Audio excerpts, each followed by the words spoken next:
Oke guys, terkait penjara nomor 1 ini, terjebak dengan masa lalu, gue pengen nanya dulu ke kalian. Pernah nggak kalian ngedenger omongan kayak gini? Gue itu susah percaya sama orang, karena dulu pernah diselingkuhin parah waktu SMA. Gue orangnya gampang marah kalau dikritik, karena dari kecil sering dibentak sama bokap. Gue itu sekarang orangnya pendiam dan pemalu, karena dari dulu sering banget dibully. Kedengarannya seperti masuk akal ya. Gue menjadi begini karena dulu gue diginiin. Seperti itu bisa kita lihat dari teori psikologi Sigmund Freud, di mana teorinya masa lalu sangat mempengaruhi siapa kita hari ini. Bahkan bisa jadi banyak dari kita yang meyakini hal itu, dan mungkin juga mengalaminya. Tapi, di buku The Courage to be Disliked, buku berani tidak disukai ini, ada satu sudut pandang yang bertolak belakang dari teori Sigmund Freud, dan cukup amat menampar. Di mana buku ini didasarkan pada teori Alfred Adler, seorang psikolog dari Austria yang memiliki pandangan bahwa trauma doesn't exist. Masa lalu tidak menentukan siapa kita hari ini. Kalau kita coba pakai pendekatan yang ada di buku ini atau Adler, respon kita terhadap masa lalu bisa jadi amat berbeda.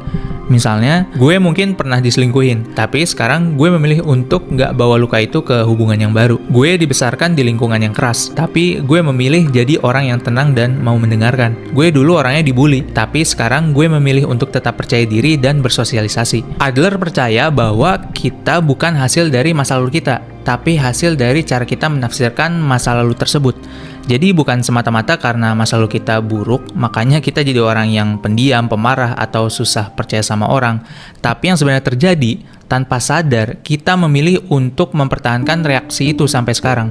Kita memilih untuk tetap menjadikan masa lalu itu sebagai alasan kita untuk bersikap. Kita memilih untuk percaya bahwa kita nggak bisa berubah, dengan alasan karena luka atau hal buruk ya yang terjadi pada masa lalu itu. Dan kalau kita ingin coba pakai istilahnya, ini sama halnya dengan victim mentality, mentalitas korban, yang artinya kita meletakkan tanggung jawab ke luar diri kita. Kita memposisikan diri sebagai korban dari keadaan orang lain atau masa lalu. Bahayanya, secara nggak sadar, itu bisa memberikan rasa nyaman dan aman, tapi ngebuat hidup kita itu stuck dan nggak berkembang.